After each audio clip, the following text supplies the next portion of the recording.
Bem-vindos a mais uma edição do Trio do 4. Como habitualmente neste espaço de debate tenho comigo o Joaquim Barbosa e o Pedro Sousa, a quem cumprimento. Hoje trazemos a debate a situação do país face aos incêndios que têm levado a que milhares de bombeiros estejam dia e noite no combate aos fogos, na proteção de populações e dos seus bens. Junta-se a nós como convidado o Presidente da Direção dos Bombeiros Voluntários de Braga, António Miguel Ferreira, conhecido por todos como Capitão Ferreira, e é assim que o vamos tratar ao longo da nossa conversa. Capitão Ferreira, agradeço desde já o facto de ter aceitado o nosso convite. Portugal tem vivido nos últimos dias momentos muito exigentes. Tendo em conta que o verão ainda vai a meio, considera que os bombeiros portugueses estão preparados para o que aí vem? Ou o que aí pode vir? Olha, eu em relação à semana que passámos, ou mais que uma semana já, e até mesmo antes de responder à sua pergunta, gostava de deixar ficar já um voto de pesar e em homenagem ao piloto que faleceu no combate aos fogos. E também gostava de deixar ficar um voto de melhoras aos bombeiros que se queimaram e que tiveram outro tipo de acidentes, e são uma meia dúzia neste momento, que têm estado a recuperar e felizmente parece que ninguém está assim muito mal. Posto isso, e em relação à pergunta que me fez, eu diria que os bombeiros estão de facto preparados para o que aí vem.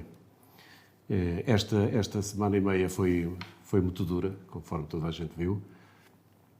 Sabemos que estamos em julho e que os fogos podem prolongar-se até outubro e às vezes mais do que isso. E que estamos a chegar a uma altura em que não há épocas de fogos. Até podíamos abordar esse assunto mais para a frente, se entenderem necessário, porque é uma coisa que me preocupa muito. Antes era uma constante falar-se na época de fogos. Pronto. E neste momento o Governo também tem como uma época de fogos que começa em abril, maio, conforme, e que acaba em outubro. E muitas vezes os bombeiros são chamados para ocorrências e problemas e incêndios e outras questões fora destes 6 meses, e com consequências vastas para as nossas contas, porque se for fora desta época que está estipulada, nós estamos tramados, temos que arcar com as responsabilidades todas. Mas se for nesta época, podemos ser ressarcidos de alguns dos nossos problemas. O que me parece uma incongruência grande. Não é? A gente vai para um incêndio 8 dias antes de ser decretado, que é o que se chama o DECIR, não é? E se a viatura se partir, se os pneus rebentarem, se houver uma chatice qualquer, problema da associação. E se o incêndio defragrar 8 dias depois, já podemos ser ressarcidos dessas despesas que possamos ter. Mas eu acho que, para não darmos muito à volta, que os bombeiros estão preparados para o que der e vier. Não sabem exatamente o que é que vem aí. As informações que temos e que sabemos é que esta vaga de calor que aconteceu agora pode repetir-se. Penso mesmo que, se calhar, ainda este mês e no espaço de uma semana ou semana e meia, as temperaturas vão voltar a subir novamente. Não sabemos até que graus, mas todos os homens que tratam e sabem dessas coisas têm avisado e têm-nos avisado também que pode acontecer vagas deste género. A esperança que eu tenho é que não sejam tão graves, mas a confiança que eu tenho é que, conforme aconteceu desta vez, os bombeiros responderão de igual maneira. Muito obrigado. Eu tinha aqui uma pergunta que eu vou lançar ao Joaquim Barbosa e ao Pedro, e pedi ao Joaquim que fosse ele o primeiro a falar sobre o assunto. Isto que acontece ano após ano nas nossas florestas não resultará de um ordenamento florestal e do território inadequado? Muito bom dia, boa tarde ou boa noite, dependendo da altura em que os seus espectadores estejam no programa. Eu queria também cumprimentar o Sr. Capitão António Ferreira, expressar a minha admiração pelo seu trabalho e toda a gente da sua equipa, porque realmente os bombeiros voluntários são, enfim, umas almas grandes deste país. Penso que a população, de maneira geral, até reconhece o vosso trabalho, aprecio-vos bastante, e sei realmente que são dignos de nosso respeito e admiração pela vossa atitude altruísta e sempre, e muitas vezes sacrificada que têm, sacrificando as famílias, o trabalho e em prol da comunidade. Também me queria solidarizar ao voto de pesar que teve do piloto André Rafael Serra. Aliás, relembrar até que a Assembleia Municipal, por unanimidade, aprovou um voto de pesar nesta última Assembleia pela morte deste piloto, que deixa 2 filhos, ainda em tenra idade, seria bom até que o Estado, de alguma maneira, além de enfim, dos sentimentos de condolências que todos temos, da presença do Presidente da República no funeral, etc., seria bom que o Estado português tivesse uma atitude mais de apoio e pelo menos de permanência, no sentido de apoiar, pelo menos a família, não é? Destes heróis nossos que muitas vezes tombam em prol dos outros, não é? E seria bom que isso acontecesse em Portugal, não é? Quanto ao que me pergunto, eu acho que, basicamente, o que é que acontece? Nós, todos os anos, praticamente vivemos este problema. E temos um problema grave em Portugal, de gestão e ordenamento da floresta. Acontece que a maior parte dos terrenos, muitas vezes, então, principalmente do norte, aqui na região norte, muitas vezes são terrenos pequenos, com menos de 1 hectare, com vários proprietários. Muitos desses proprietários receberam os terrenos de herança, muitas vezes são cidadãos médios, de classe média, sem dinheiro até para... Hoje limpar uma floresta custa uma fortuna. Sim, muitas vezes nem se sabe quem são os próprios terrenos. Não se sabe, mas mesmo que soubesse, os que sabem, é uma fortuna, uma manhã, uma tarde, custa mais de 100 ou 150 euros, 2 homens a limpar uma floresta. E não limpam tudo, fica muito por limpar, quer dizer. Portanto, eu acho que tem que haver uma nova atitude do Estado face a isto, porque confiar a limpeza das florestas e a gestão florestal, muitas vezes a privados, quando por vezes também nem o próprio Estado cumpre as suas obrigações nesse aspecto, eu acho que é um pouco... tem muito a ver com o estado das coisas que temos agora. Nós precisamos de novas regras de gestão florestal, precisamos ter uma consciência coletiva de não falar só destes problemas quando, no mês de agosto ou julho, quando as coisas estão quentes. Nós devemos falar disto em novembro, em janeiro, em fevereiro, no período de inverno, quando chove, quando ninguém pensa em incêndios. É a altura própria de se falar disto e de se atuar. Portanto, aquela mentalidade portuguesa, deixar as coisas para a última hora, quando as coisas acontecem, muitas vezes leva a este estado de situação. Todos os anos falamos sempre disto.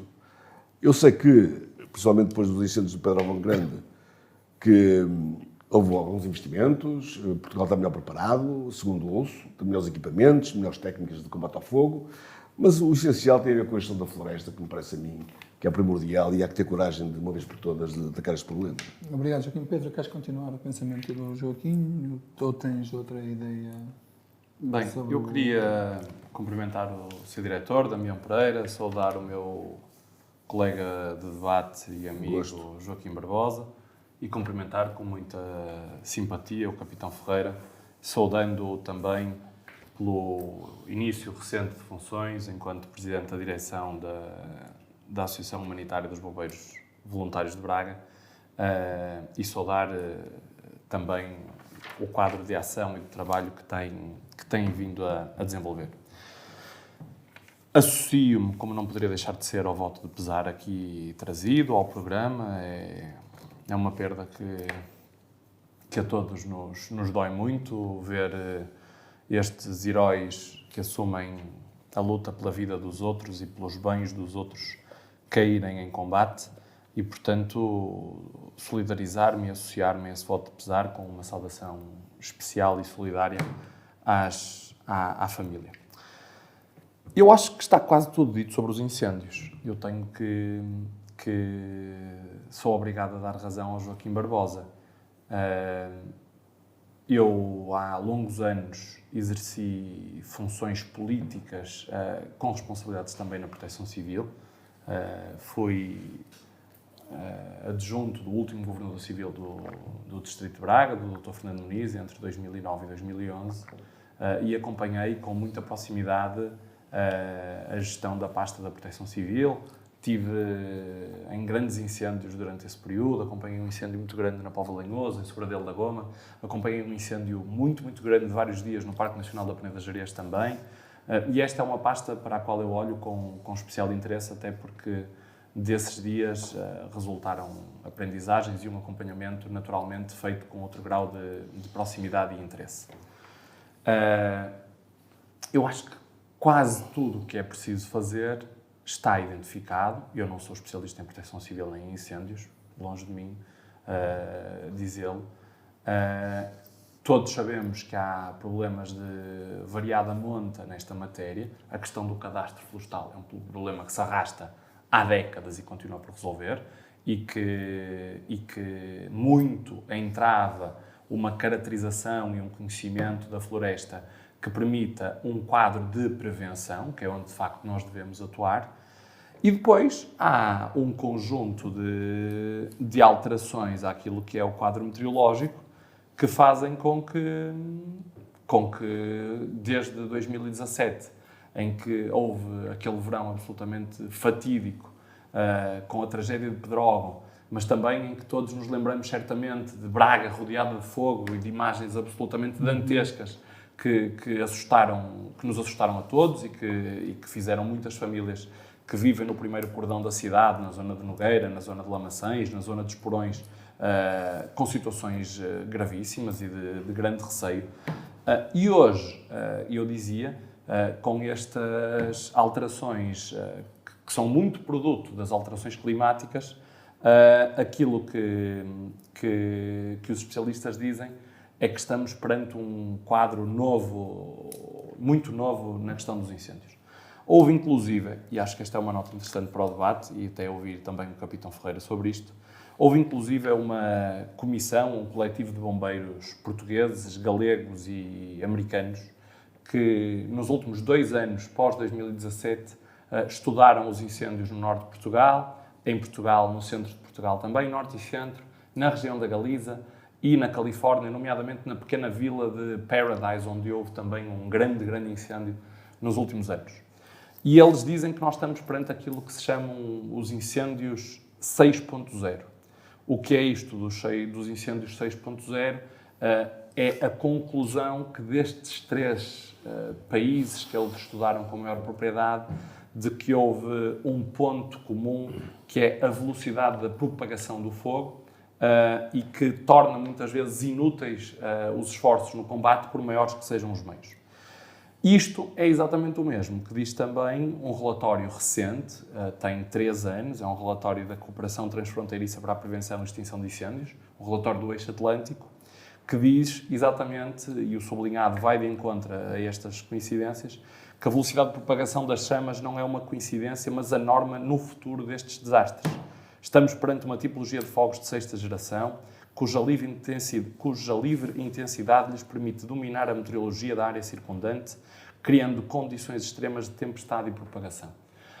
Eu acho que, tendo em conta aquilo que temos assistido nos últimos dias, vagas de calor perfeitamente anormais em diferentes regiões do país, e tendo em conta que esta escalada no aumento das temperaturas tem vindo a piorar ano após ano, eu acho que as condições com que as forças de prevenção e as forças de combate aos incêndios se depararão nos próximos anos não serão mais fáceis, tenderão, dentro da normalidade, a ser mais difíceis. Concluo já. Pelo que aquilo que me parece é que, de facto, estando o diagnóstico bem feito, que nós consigamos atuar, e o Joaquim já aqui fez menção e eu concordo em absoluto com isso, que nós consigamos atuar a montante, fora das épocas de combate, fora das épocas de maior calor, fora das épocas de maior concentração de incêndios, para que no quadro da prevenção e no quadro de todas as medidas de mitigação que possam ser necessárias, possam ser possíveis desenvolver, termos um contexto de cada vez menores dificuldades sempre que chega o verão. Muito obrigado, Pedro. Capitão Ferreira, tendo em conta as palavras do Pedro, acha que nós aprendemos alguma coisa com aquilo que aconteceu nos últimos anos, nomeadamente em Pedrógão Grande, e com tantas vidas ceifadas pelo fogo? Ora bem, eu ouvi aquilo que acabaram de dizer os ilustres convidados, não sei como é que lhe chamar, mas estou de acordo, e eu não sou um expert no combate ao incêndio. Eu sou presidente da direção, tenho de facto mais gente que sabe combater o incêndio, mas vou acompanhando estas coisas há algum tempo, conforme calculo. E eu acho que o que mudou de facto são as condições atmosféricas. O que não foi feito foi aquilo que o Sr. Dr. Joaquim Barbosa disse, a montante é que as coisas não estão feitas e não se vislumbra que possam vir a estar feitas tão cedo. A nossa floresta é o que é, com os defeitos que tem e se calhar com os defeitos que já tinha há 10 anos. Sim. Ou há 20, ou há 30. Ou há mais, não é? Sim. E de facto não vislumbramos que as coisas mudem. o ataque propriamente ao fogo continua a ser igual. A partir de 2005, também foi um ano mau, foram criadas outras estruturas dentro de Portugal para combate aos incêndios. Antigamente havia o Serviço Nacional de Bombeiros, depois foi criada a Autoridade Nacional de Emergência e Proteção Civil. Já com este Primeiro-Ministro, naquela altura, creio que o Secretário de Estado da Administração Interna, ou Ministro da Administração Interna, já nem me recordo bem. Ministro da Administração Interna. Também foi criado um grupo que se chama AGIF para estudar a floresta e a maneira como podia ser combatida.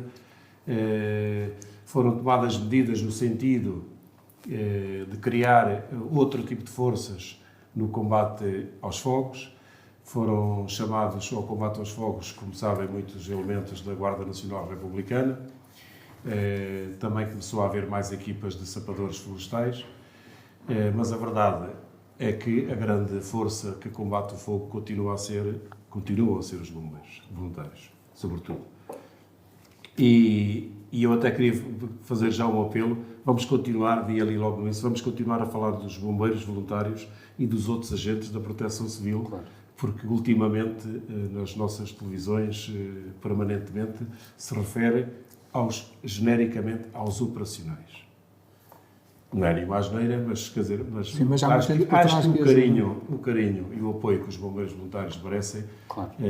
Deviam levar a que toda a gente tratasse os bombeiros por bombeiros, porque eles é que estão lá na sua grande maioria e eles gostam de ser chamados assim.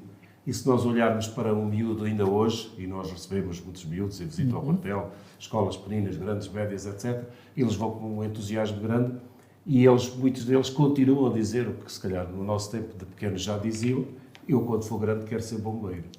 Eu nunca ouvi nenhuma criança dizer eu quero ser operacional. Muito bem. Não é? Quer ser bombeiro. Sim.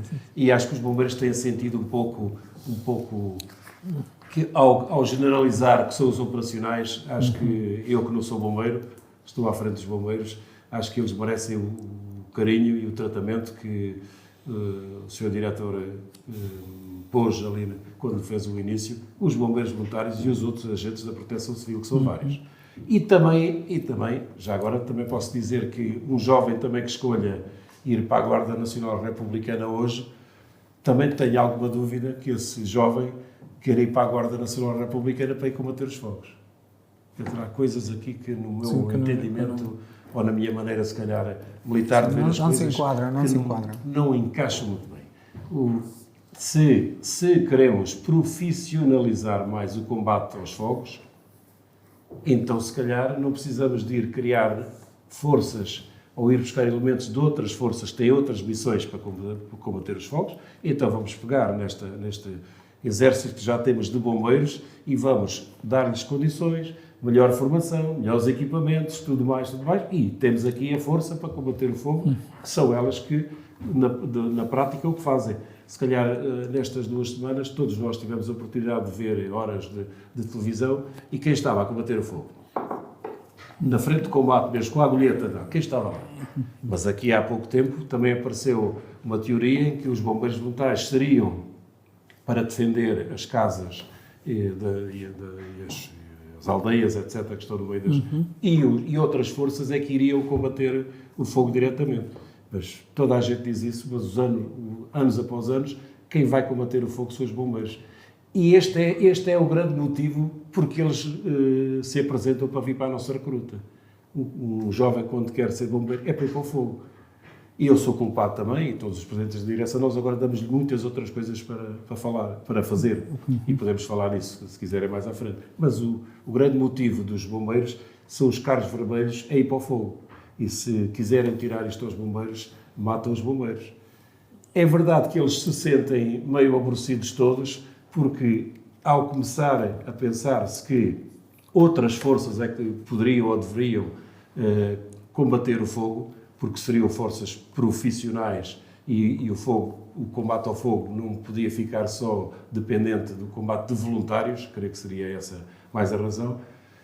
O que é que aconteceu? Houve um desinvestimento enorme nos equipamentos e nas viaturas para os bombeiros voluntários, porque esse dinheiro foi gasto para entregar viaturas a sapadores, a equipas de sapadores e muitas já à Guarda Nacional Republicana. E os bombeiros voluntários, que antigamente, quando havia o Serviço Nacional de Bombeiros, tinham periodicamente, 10 em 10 anos ou de 15 a 15 anos, tinham o apoio para ir substituir nas suas viaturas, deixaram de ter essa hipótese. Mas quando depois chegamos ao fogo, quais são as viaturas que estão lá? A gente olha tudo vermelho, tudo vermelho, tudo vermelho. Mas eu falo por mim. Eu trouxe aqui um papelinho, vos posso dizer, as nossas viaturas de combate ao fogo têm 30 anos, 40 anos, 28 anos, 33 anos, 34 anos. Nunca mais puderam ser substituídas, porque hoje em dia não se compra uma viatura de combate ao fogo por menos de 300 mil euros. Para uma associação de bombeiros voluntários que vive de um subsídio da Câmara e dos poucos sócios que têm, mais algum apoio, etc., é manifestamente impossível fazer investimentos destes. E temos feito, já ao longo deste tempo que eu alistou, temos feito um investimento muito grande em ambulâncias e viaturas de transporte de doentes para podermos, com esses transportes que ainda vamos fazendo, angariar algum fundo para que a associação tenha as contas certas e possa gerir-se. Sim, continua. Então, falo-me da pergunta que inicialmente estava a dizer, que eu depois fui dando a volta. Falou-me dos bombeiros daqui para a frente, se continuariam a estar em condições. Exatamente, se eles têm condições para... para... Isso é aquilo que disse aqui o amigo Pedro Sousa, se ia alterar alguma coisa. Eu penso que o combate mais ou menos vai ser o mesmo. Claro que, se falarmos dos meios aéreos, nunca são suficientes, e até porque eles sujeitam-se a acidentes e avarias com muita facilidade, e desde que eu conheço bombeiros em Portugal, avariam-se com facilidade, até porque nós não temos dinheiro para comprar aviões novos, ou se calhar temos. Aliás, ouvi até a Secretária de Estado dizer que é possível que se vão comprar 2 aviões Canadair, que são caros. Helicópteros sim, mas os aviões têm outra força no combate aos fogos. E o resto tem que ser viaturas, e tem que ser homens, que sabem o que fazem e onde estão. E tem havido muita formação, porque se recordarmos aquilo que aconteceu há 10 anos, houve várias vezes acidentes graves com bombeiros, e houve muitos bombeiros, ou pelo menos alguns, ainda foram muitos, se calhar, que acabaram por ter acidentes graves no fogo, e muitos morreram também. Neste momento isto tem acontecido menos, porque a formação que hoje em dia é dada aos bombeiros põe a segurança como o fator mais importante quando eles saem do quartel. Vão combater o fogo, vão apagar fogo, mas façam-no em segurança, todos, uns com os outros, porque é sempre a equipa, mas o combate ao fogo, naquilo que eu vou vendo, podemos ter meios melhores se tivermos viaturas melhores. Podemos ter meios melhores se houver dinheiro para combater, para ter grandes aviões que ajudam muito. Mas se as condições atmosféricas e a floresta não ajudar, a dificuldade é muita. Nós assistimos a países ricos a passar o que nós passamos, quase com Airbus a descarregar água, e muitas vezes não água, mas líquido próprio. Sim. E os incêndios estão aí na Califórnia na verão Austrália, inteiro, e na Austrália até assusta meses seguidos, e neste momento aquilo que está a viver já Espanha, França, Itália e a Grécia, até nos assusta a nós, porque nós temos poucos meios, mas eles estão a ter este problema. E eu, desculpa só para acabar, e eu acho que mesmo assim, com os poucos meios que temos, Portugal deve muito, de facto, aos seus bombeiros voluntários, que é uma malta incrível, porque não sendo profissional, vão para o fogo e não estão, está na minha hora, passar 8 horas, vou embora. Aquela malta vai e resiste. É incrível. Eu posso dar este testemunho, conforme calculo, estou à vontade para o fazer. Nós, nesta semana, os bombeiros voluntários de Braga já estiveram em Carrazeda, já estiveram em Celurico, já estiveram em Faf, já estiveram no Póvoa de Lanhoso, já estiveram aqui em Sequeira, já estiveram sobreposta. Pois isso era ainda agora estão em Mursa. Com carros com a idade que temos e não temos, mas mesmo assim nós temos conseguido, ao nosso nível, responder onde nos é pedido. Vamos ter a oportunidade de falar disso. Uma das questões que tinha para colocar tinha precisamente a ver com os meios humanos e materiais.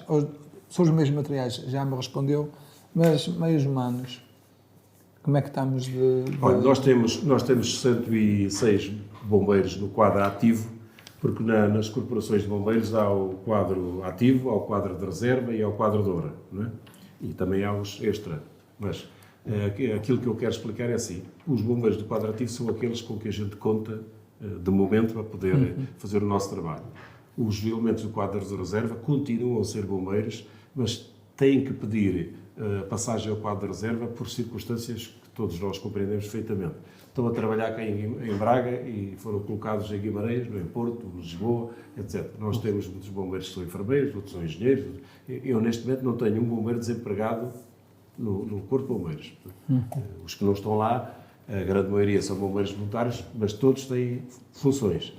E temos sofrido também a imigração, e alguns imigram durante 2 anos e pedem a passagem ao quadro de reserva enquanto estão fora, para depois, quando puderem voltar e tal. E esses, neste momento, são 58 que estão no quadro de reserva. Depois temos os do quadro de honra, são bombeiros que, ao final de uma vida de trabalho, ao fim de X anos, já não têm condições e pedem para passar ao quadro de honra, que são 14. Portanto, 106 no quadro ativo e temos 58 na reserva e 14 no quadro de honra. Este núcleo de rapazes e raparigas que nós temos, e devo dizer que é mais ou menos 50%, não é? É um quadro muito jovem que nós temos em Braga, e até ao contrário de muitas das corporações perto de nós, pelas razões seguintes. Quase todos estes bombeiros já são resultado de recrutas que temos feito desde que eu estou à frente da Associação de Bombeiros Voluntários. Alguns anos antes de eu chegar lá, houve um problema complicado no seio da Associação, em que à volta de 90 ou 96 bombeiros saíram nessa altura, em colisão com o comandante, e, portanto, esses sim eram bombeiros já com bastante tarimba, com bastantes anos, e deixaram ficar muito poucos bombeiros lá, e desde que estou lá temos procurado fazer todos os anos uma recruta, e às vezes terminamos uma e já reiniciamos no mesmo ano outra. Portanto, estes bombeiros, estes 160 e tal bombeiros, já são muito o resultado deste trabalho e constituem um quadro muito jovem, que tem a facilidade da juventude, não é? Mas também tem a dificuldade, muitas vezes, ainda da falta de experiência. Muito obrigado, Capitão. Joaquim, o Capitão Ferreira falou aqui do insuficiente apoio às associações humanitárias de bombeiros. Como é que tu vês que um organismo tão necessário para a proteção das populações não seja apoiado convenientemente? Eu fiquei estarrecido, impressionado negativamente com um quadro de viaturas que o Sr. Capitão acabou de descrever, com o número de anos que tinha. Não é? Realmente deve-se arrastar ali pelas estradas. Não é? Penso que devem estar sujeitas a imensas avarias. Na altura de combate aos fogos, gastos enormes em gasóleo, custos enormes. E realmente este país é gerido assim, quer dizer. Enfim, mas isto é um problema antigo, não é? Não é um problema. Precisamente é um problema antigo, precisamente já está resolvido. Se fosse um problema novo, ainda podia estar resolvido. Agora, é um problema antigo que se mantém sucessivamente. E realmente isto, quer dizer, há que fazer alguma coisa, quer dizer, realmente é uma... Eu, por exemplo, lembro que os bombeiros voluntários municipais em Braga, durante muito tempo, tiveram pouco apoio do município. Durante muitos anos, desde o tempo deste socialista, tiveram muito pouco apoio do município. Penso que essa situação se inverteu bastante, quer na parte da ajuda do novo quartel, quer na parte de alguns financiamentos que os bombeiros agora têm por parte da Câmara Municipal, quer na parte até do apoio que a Câmara Municipal dá às equipes permanentes de intervenção, que são equipes que estão permanentemente, todas as horas do dia, de prevenção, e portanto não são voluntários, têm que ser pagos, e penso que a Câmara, assim como o Governo, assume parte do seu custo. Mas isso é gente ligada aos bombeiros sapadores? Ou... Não, aos bombeiros voluntários. Mas de resto, quer dizer, o que temos, realmente temos um quadro. Eu, por exemplo, aquele incêndio que foi falado há pouco, que foi em 15 de outubro de 2017, foi um em que Braga parecia que ia ser engolida pelo fogo, em que ardeu praticamente a Falperra. O Bom Jesus esteve quase a arder, foi mesmo às portas do Bom Jesus que conseguiu parar. Foi um incêndio naquela altura, foi fora da época, na altura fora da época, foi em outubro. Sabia-se que havia, na altura, falava-se que havia um rastro de cometa que ia passar pelas regiões que iam provocar incêndios com muito vento. Realmente isso aconteceu. Na altura os aviões foram dispensados. Na altura não havia aviões para combater o fogo. Quando o fogo chegou a Braga, os bombeiros nem sequer estavam aqui. E já agora uma coisa, que fala do Bom Jesus, uma coisa que me mete um bocadinho de impressão, que é o seguinte: o Bom Jesus tem imensa água. É um património rico de Braga. Florestal também. E mata, etc. Eu não percebo como é que não há ali, de vez em quando, em alguns pontos, zonas de água, de intervenção, porque é sabido, quando acontece alguma coisa, quando aparece um fogo, a melhor maneira de combater é logo no início. E, portanto, basta os populares passarem de uma das regiões e verem fogo, que se houver alguns locais, alguns pontos, onde haja mangueiras e água, facilmente, que as pessoas podem chegar ali e apagá-lo facilmente. Que há um tanque de água lá em cima, de propósito para os... Pois, pode haver mas eu digo em vários locais de passagem do Bom Jesus, acesso ao público. Não estou a dizer que seja acesso aos bombeiros, ao público. Quando lá está, eu acho que isto, já vi isto em algumas zonas do estrangeiro, num país, em que a própria população tem possibilidade de combater o fogo em loco. Portanto, é uma coisa que me impressiona como é que o Bom Jesus, com tanta água, não há ali um sistema de defesa de fogos em que o cidadão pode, de repente, atuar e combater o fogo que esteja a iniciar. Todas as florestas dizem que o Bom Jesus é uma floresta que não arde. Isso vai acontecer todo dia em que arde. Não é? Todo dia que arde vai começar a arder. Espero que isso nunca aconteça. Mas, realmente, assim, portanto, isto só aponta isto porque Portugal é um país que tem sido mal gerido há muitos anos. E nisto também. Quer dizer, é uma questão de... Temos bombeiros voluntários que não têm equipamento. São pessoas com uma alma enorme. E que, portanto, devia ter outra atenção do Estado. Acho que o Estado devia dar atenção às famílias dos bombeiros que, de alguma maneira, são vítimas e que se aleijam, ou que falecem, ou que morrem. Não é só aquela comoção que toda a gente tem no início, passado um ano ou dois, já ninguém se lembra das pessoas. Infelizmente é assim. Mas o Estado tinha ter outro tipo de obrigações. Não é? Nós somos um Estado mal gerido, com grandes problemas financeiros e, portanto, isto também se nota aqui num aspecto que é essencial na nossa vida. Nós só vamos conseguir resolver isto quando todos os anos falamos destes problemas, independentemente se está quente ou se está frio. Quando isto foi uma preocupação nacional, consciente e diária, ou pelo menos permanente, por parte dos governos e também das pessoas. Porque, de facto, nós, por exemplo, este programa podia ser feito em janeiro, fevereiro, março. Nós estamos a fazê-lo agora porque estamos na época de fogos e, portanto, no fundo, e essa é uma minha culpa, estamos também um bocado envolvidos neste ambiente. Mas isto não pode parar em setembro, outubro, novembro. Temos que voltar. Por isso, nós, com certeza, em janeiro ou fevereiro, podemos ter assim também o seu capitão a falar-nos o que é que se está a fazer, o que é que não se está a fazer, quais são as medidas futuras, para contribuirmos um pouco para esta mudança de mentalidade de só falarmos das coisas quando elas acontecem. Não é? E não programamos nada. Não é? E, portanto, o fundamental dos governos é anteciparem os problemas. Não é atuarem quando os problemas acontecem. Tem que ser antecipados. E a gestão florestal é algo que tem que ser pensado a todos os níveis. Nem que, por exemplo, as propriedades privadas, na parte da limpeza, tenham uma gestão pública. Porque muitas vezes os particulares não têm meios para limpar os terrenos. E, portanto, o Estado tem que atuar nesse sentido. Muito bem. Pedro, o que é que pensas sobre o apoio às associações humanitárias de bombeiros? Eu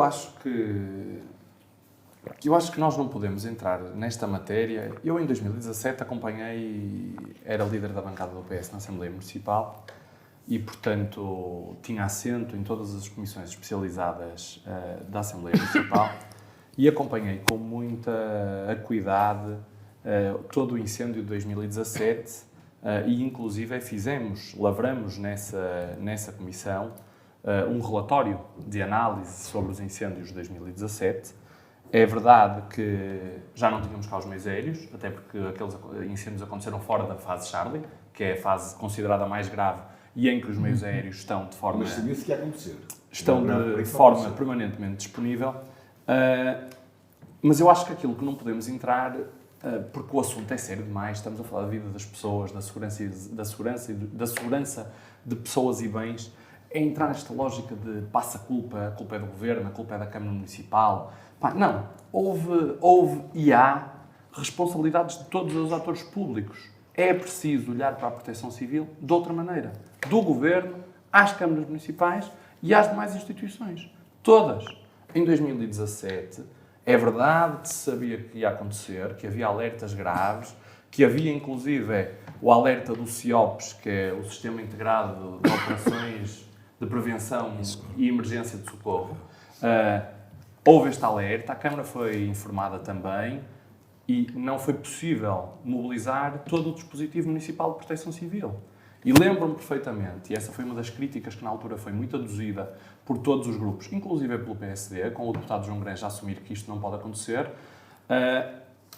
assumiram-se que por razões de natureza orçamental, técnico-jurídica, horas extras, que não era possível de um momento para o outro disponibilizar. Vamos lá ver uma coisa.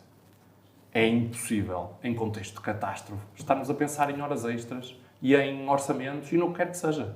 Porque qualquer partido, de todos que tenha assento na Assembleia e na Câmara Municipal, aplaudirão que a Câmara tenha e disponibilize em situações de emergência, em situações de limite, todo o dispositivo, todos os meios, todas as condições, porque isso é que faz sentido. Quando estamos na fronteira entre a vida e a morte, entre a defesa de pessoas e bens, não pode haver pequenas tecnicidades e pequenos pormenores que obstem a que as coisas aconteçam dessa maneira. E eu acho que isto é algo fundamental. E acho que não podemos, atores políticos, todos, e nós, PS e PSD, temos grandes responsabilidades nesta matéria, ora no Governo, ora na Câmara Municipal e vice-versa, em diferentes momentos da história política portuguesa, alinhar em jogos de passa-culpas. Portugal tem, desde há muitos anos, problemas de organização, de planeamento e de gerir a prevenção a montante e tem também problemas de investimento a jusante no plano do combate. E exige-se, quer dos atores públicos nacionais, Governo, Autoridades Nacionais da Proteção Civil e outros organismos, e no plano local das câmaras municipais, olhar com outros olhos para estas matérias, porque parece que estas coisas são sempre... nunca são um problema muito grave, só são um problema grave, como diz o Joaquim, quando elas nos batem à porta. E aí, ai. E para demonstrarmos que ainda o quanto está por fazer, eu se calhar vou dizer uma asneira, mas dir-me-ão se eu estou a dizer uma asneira ou não. Eu considero-me um observador atento, mas é tanto o volume de informação que posso não o fazer. Há uns anos, eu não sei dizer se 2009, se 2010, 11 por aí, entre 2009 e 2011, houve um incêndio na fachada do Meliá. E veio uma plataforma de um concelho, uma plataforma de um concelho vizinho. Famalicenses. Veio uma plataforma de um concelho vizinho fazer esse incêndio. E isso motivou, e bem, críticas ferocíssimas do PSD. Críticas tão ferozes que o PSD convocou uma Assembleia Municipal extraordinária para discutir a proteção civil. Fê-lo bem. O PS andou mal nesse processo. Não quis discutir o tema e, com a maioria que tinha na Assembleia Municipal, fez a questão de descer, entendendo... Foi em que ano? Recordas-te? Não te consigo dizer. 2009, 2010, 2011. O PS fez descer a questão por entender que o argumento tem alguma razão, mas também não deixou de ser, eu sou o primeiro aqui a assumir, porque o senti, uma forma de alguma forma, fugir à discussão, mas entendeu que a discussão ficava com mais propriedade e far-se-ia, com menos ruído, na comissão especializada. E aquela Assembleia que foi convocada pelo PSD acabou por morrer à nascença, porque o PS forçou a descida do tema à Comissão Especializada de Proteção Civil. O que é facto é que nestas tecnicidades o debate fez-se, chegamos à conclusão que Braga, Concelho, precisa de uma plataforma.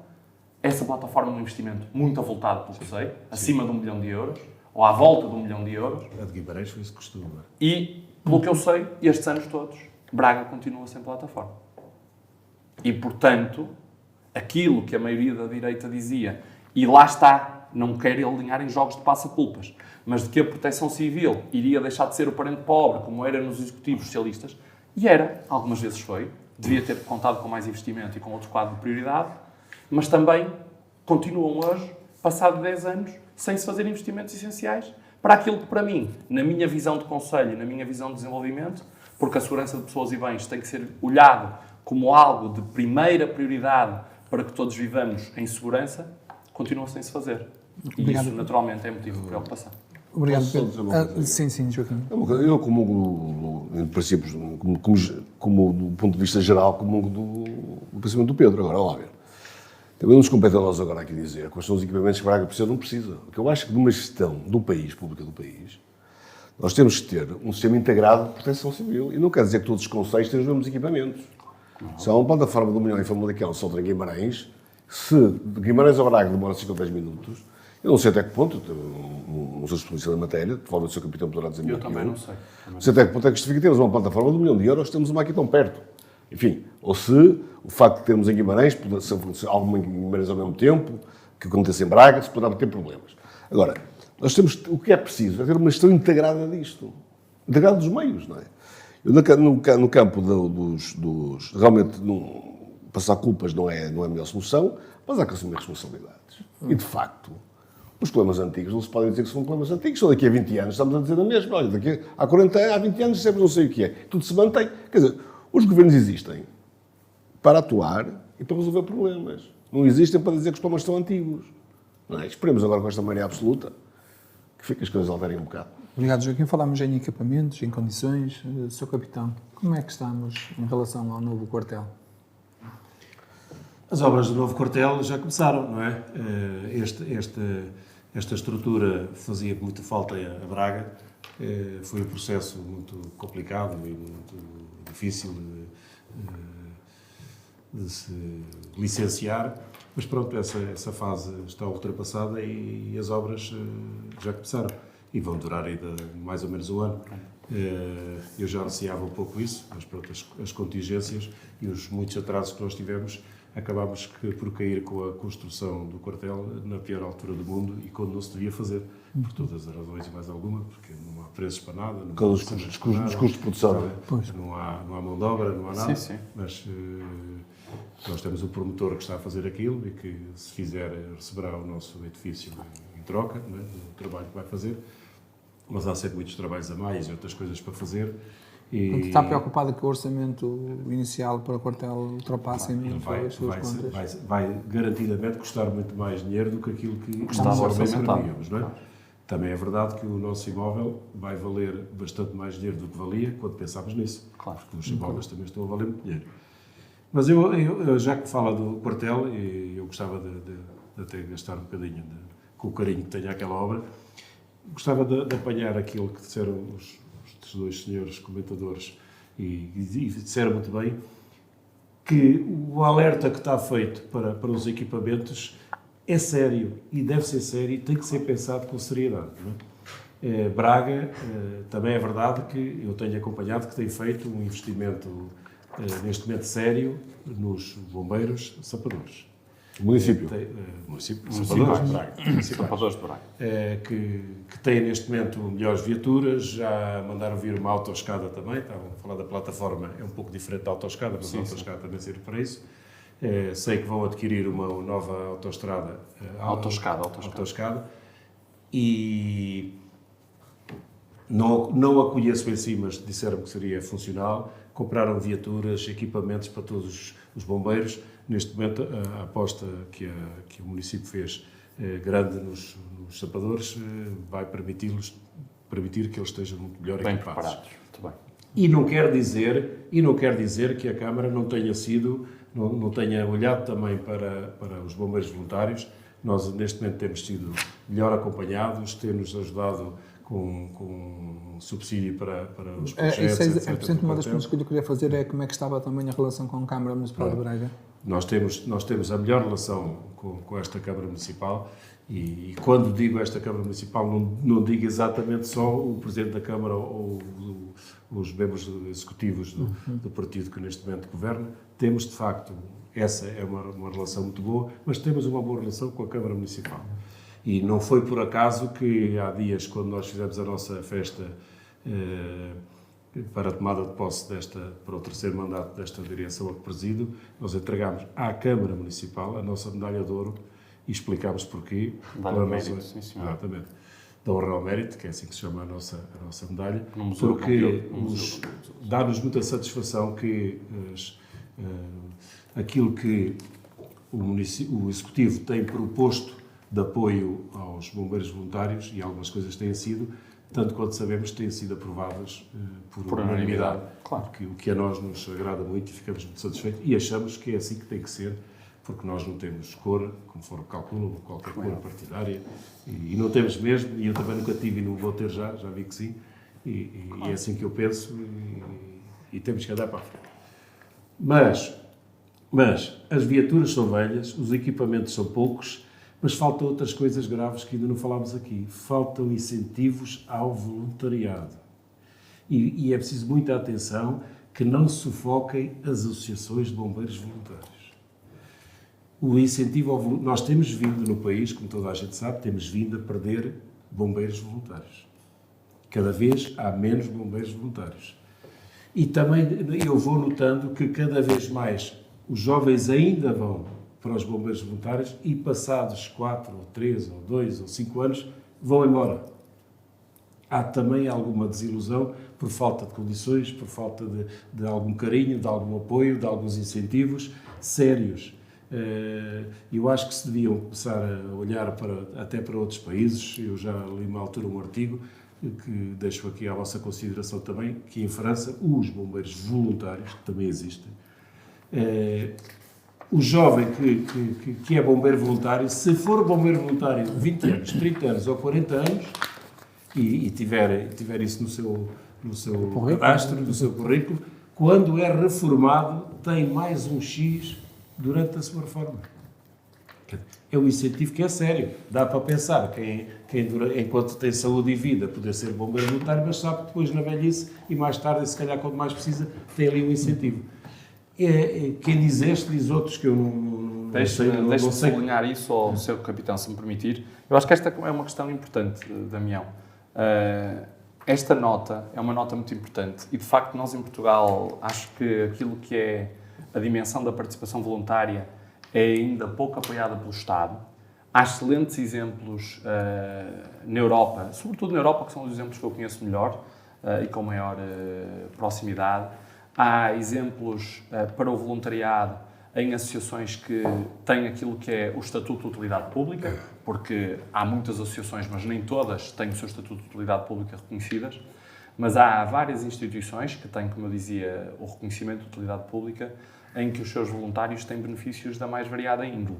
Desde benefícios fiscais, por exemplo, muitos dos mais jovens que, querendo estudar, têm acesso à ação social escolar no ensino superior, a bolsas, por serem voluntários, e, portanto, há, de facto, uma série de instrumentos que o Estado pode e deve lançar mão para valorizar o voluntariado, nomeadamente aquele voluntariado que é reconhecido por todos e que é empreendido em instituições que têm o reconhecimento da utilidade pública. Joaquim, queres completar esta ideia do apoio ao voluntariado?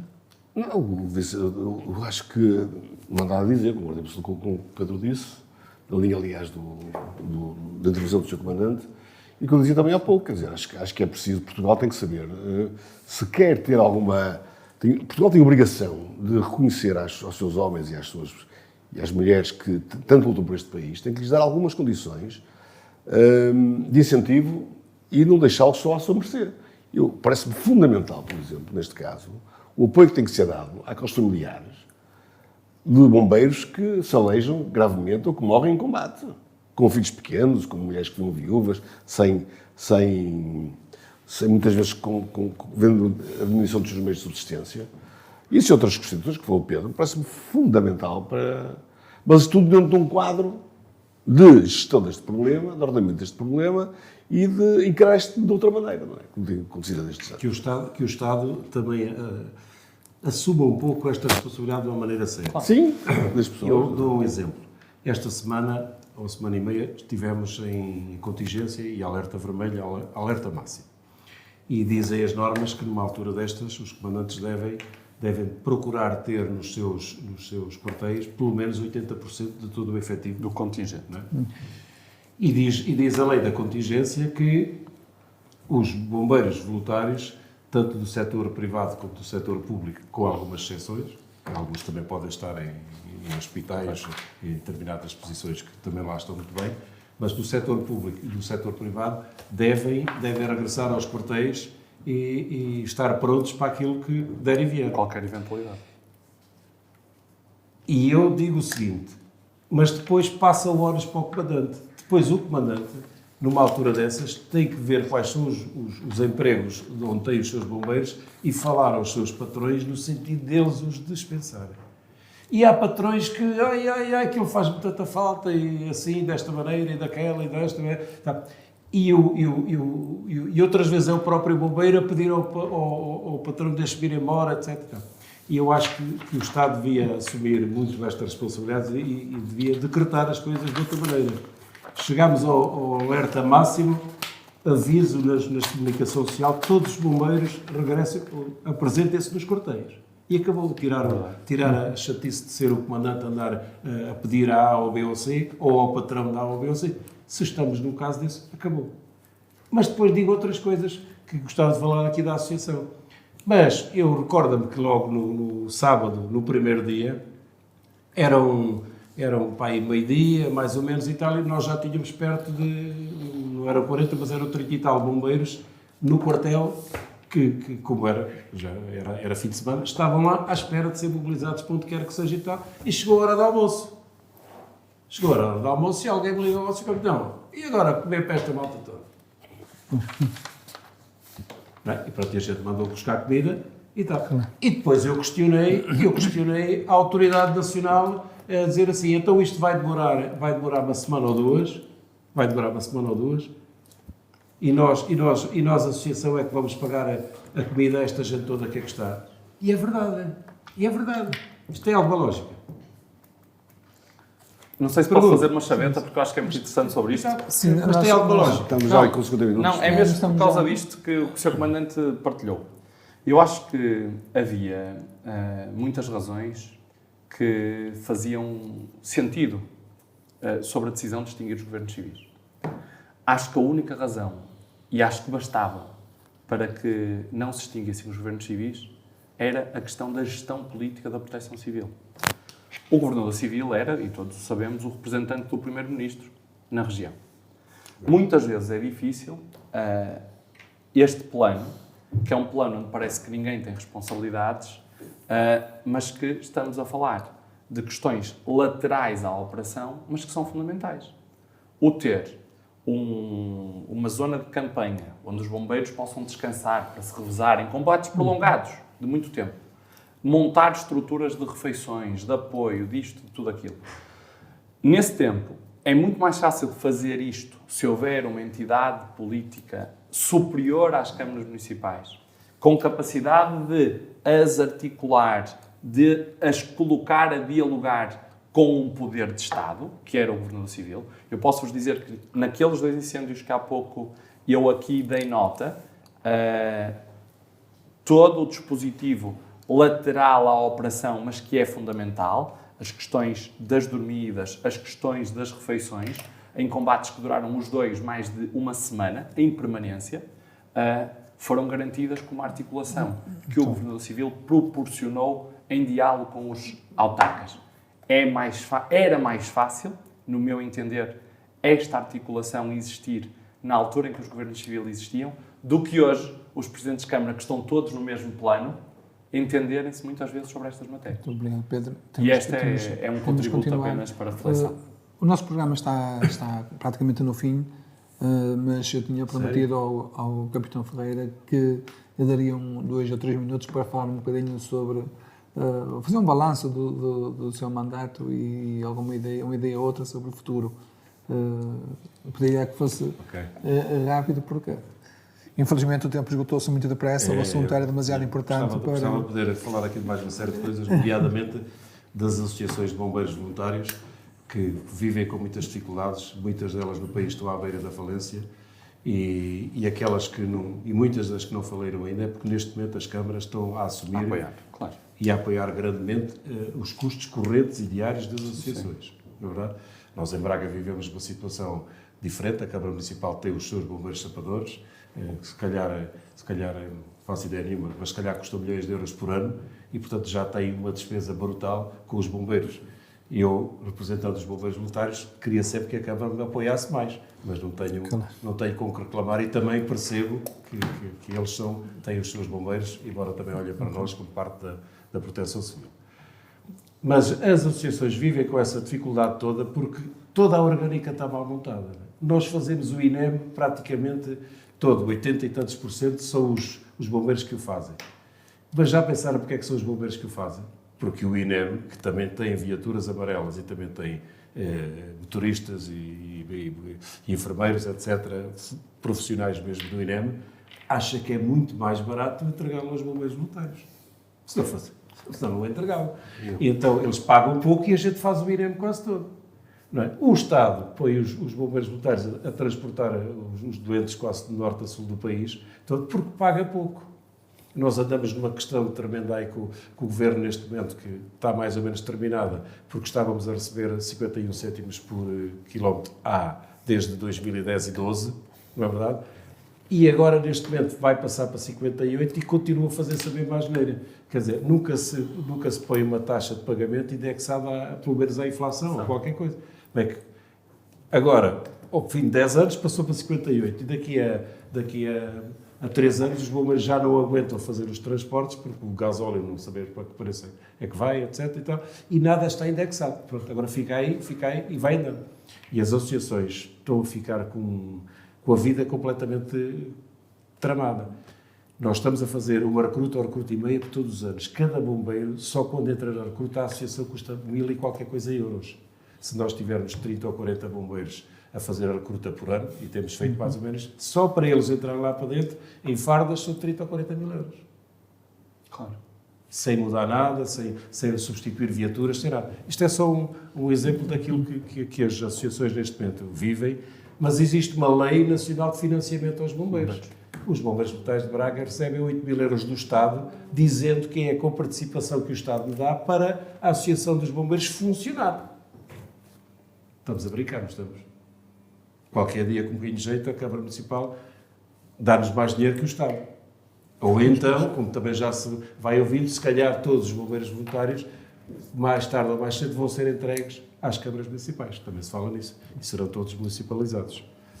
Isto só para dar uma ideia da aflição das associações. Eu peço desculpa, mas não podemos continuar mais. Já passámos muito o tempo que tínhamos. Mas deixe-me só o minuto que eu preciso.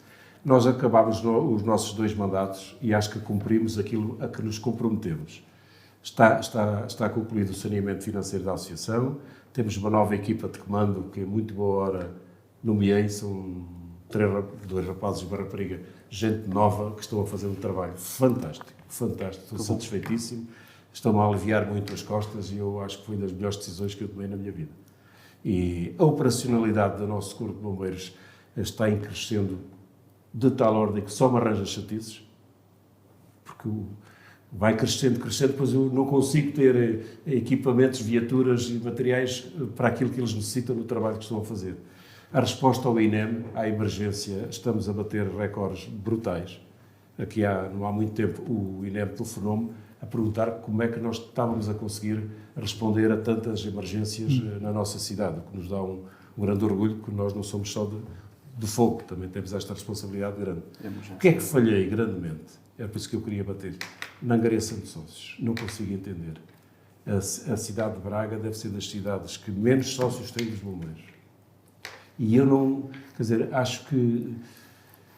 Não sei, tenho que fazer mais outra coisa qualquer, tem que ser gente de fora, se calhar, para não desgastar demasiado a imagem, a fazer outro tipo de campanha, ou não sei fazer. Nós estamos a fazer o trabalho de casa, mas não temos sócios. Aqui, ao nosso lado, por todo lado, as corporações de bombeiros podem ter 15, 20, 25, 28 mil sócios, que só pagam €1 por mês. Mas são 28 mil euros por mês, mais 12 meses. O Via Todos tem 30 mil sócios ou 25 mil sócios. Esta é a parte que me dói muito e que acho que Braga devia olhar para os seus bombeiros voluntários, perdoando que a Câmara, tendo um custo brutal a equipar e a pagar os seus bombeiros municipais, sapadores de Braga, que seja a população a ajudar-nos para a gente ter pernas para andar. Finalmente, o novo quartel está a ser construído, mas eu também vou precisar de uma ajuda da cidade às empresas. Queria deixar ficar aqui um pedido, que é o seguinte: nós vamos receber um quartel construído de novo, se Deus quiser, mas eu precisava de arranjar dinheiro para depois não pôr nas camaratas camas e colchões que têm 50 anos e está tudo ferrugento, armários que eram de ferro e que são impossíveis de aturar já neste momento, que é tudo o que temos neste quartel. Gostava que no quartel novo também a gente pusesse os equipamentos novos. E eu tenho uma ideia de ir pedir a uma série de empresas que nos possam dar um patrocínio, criando o seu nome no espaço. Não é? Quem quiser patrocinar a Camarata Feminina passa a ser a Camarata Feminina, vamos pôr lá não sei como, um acrílico, o nome, espaço, empresa tal. Sim, exato. E patrocina aquele espaço e por aí fora, para ver se com um bocadinho para não sobrecarregar muitas empresas, um bocadinho a cada um, consigo não ter o quartel novo, mas ter o quartel novo com todo o equipamento interior que também seja novo, que acho que os bombeiros voluntários que neste momento temos, e eles estão a fazer um grande trabalho, e acho que Braga devia agradecer mais aos bombeiros voluntários. Eu tenho aqui só um número para dizer o seguinte: nos últimos 4 anos, já sou eu que lá estou, nós fizemos 22.500 INEMs. Os INEMs são feitos sempre quando a pessoa está aflita da vida. Nós fazemos muitos INEMs em que as pessoas acabam por falecerem porque a gente não consegue levá-las com vida ainda para o hospital. Mas são muito mais aqueles que salvamos. Muitos mais. Mas normalmente as pessoas que pedem uma ambulância de emergência é porque as coisas já estão muito bem em casa. Então, por amor de Deus, 22.000 pessoas já foram ou salvas ou ajudadas a salvar, etc., pelos nossos bombeiros voluntários, e nós só temos 2.000 que sejam sócios dos bombeiros, numa população de 200.000. Esta é a parte que eu gostava que os meus amigos, que são analistas e sabem muito mais disto do que eu, mais, olhassem para isto, e não tem lógica, cessem assim. Mas também está ali uma malta que não faz nada. Também está ali uma malta. Não, é o contrário. Olha, eu vou para lá de manhã e saio à noite e a rapaziada que tenho no comando é igual e há um espírito completamente diferente, rigor, disciplina, trabalho. Eu só tenho que dizer bem daquela gente toda. E então, esta parte, pá, o que é que a gente está a fazer de mal? O que é que a gente está a fazer de mal? Ou o que é que a gente está a fazer suficientemente bem para que haja mais mudar? Sócios da Associação Humanitária dos Bombeiros Voluntários de Braga? Eu tinha mais para falar. Muito obrigado por ter estado connosco. Pedro, um minuto final. Muito rapidamente, saudando o capitão Ferreira hoje. e saudando os bombeiros e prestando este apelo para que mais bracarenses correspondam como sócios da associação. 2 notas que me parecem importantes e que marcam também o dia e a semana. A revisão em alta das previsões de crescimento da economia portuguesa, de 5,8% para 6,5% do PIB em 2022, o valor mais alto de entre os 27 países da União Europeia. E também uma notícia que, podendo parecer de sumenos, porque dividindo não é um valor grande, mas ainda assim é um bom sinal de algo que muito preocupa os portugueses: a aplicação do mecanismo ibérico de limitação de preços na energia, que conta apenas com 23 dias de aplicação, representou já, dados do INE, uma redução em 18% dos preços, gerando uma poupança de 55 milhões de euros para os portugueses. E, portanto, acho que são duas notícias positivas e que, naturalmente, também merecem destaque. Obrigado, Pedro. Joaquim. No final, eu queria só ressalvar a posição da Assembleia Municipal de Julho, quando votou contra a colocação da bandeira LGBT no município de Braga. Acho que a Assembleia Municipal pronunciou-se para uma maioria favorável, grande, e nós temos mais 100, e acho que queria saudar esse voto. Isto porque o combate ao assédio sexual, moral, físico, contra as pessoas que não são heterossexuais, chamamos assim, não passa por essas coisas meio elementos espetaculares que, no fundo, vão pouco acrescentar ao debate. Portugal tem vindo a ser um país que cada vez mais tem reconhecido o direito das minorias, e muito bem. Saúde, por exemplo, o casamento das pessoas do mesmo sexo, que eu acho que é algo é um direito que conseguido não há muito tempo, do qual mergulho como português. Mas por esse tipo de bandeiras não me parece algo mais conveniente. Até porque outros temas, para mim, muito mais importantes, como, por exemplo, a violência doméstica, que tem uma bandeira, o combate ao racismo, que tem uma bandeira, o combate às pessoas carenciadas, que já se começam a aparecer em Portugal, cada vez mais com este custo de vida. Tudo isso mereciam bandeiras e, portanto, acho que no município temos a bandeira de Braga, que nos alarga a todos, que nos alcança a todos. Portanto, saúdo a posição da Assembleia Municipal de Braga de não ter permitido que a bandeira da LGBT e mais qualquer coisa tivesse no Paço do Conselho. Obrigado, Joaquim. Chegamos ao fim de mais um programa. Vemo-nos no próximo.